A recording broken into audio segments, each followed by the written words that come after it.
Il aura fallu 3 ans pour écrire l'histoire de la manufacture d'armes de Châtellerault en 424 pages. La Manu, comme on l'appelle ici, a marqué et marque encore la ville, comme peu d'entreprises l'ont fait. La manufacture a rythmé la vie châtelleraultaise pendant plus d'un siècle, pendant près d'un siècle et demi.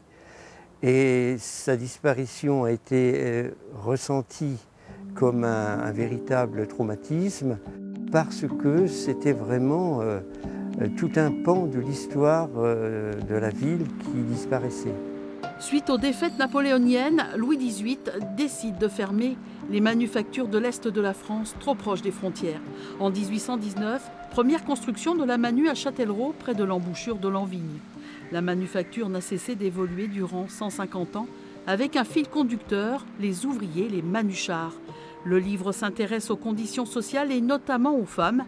Elles étaient 1600 à travailler pendant la Première Guerre mondiale.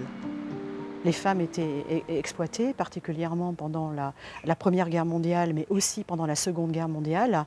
Il y a, pendant la campagne 39-40, plus de 800 femmes qui ont été recrutées. Et pendant l'occupation, puisque l'établissement ici a été occupé avec un directeur français et un directeur allemand, les femmes ont été exploitées pour travailler à destination de l'ennemi.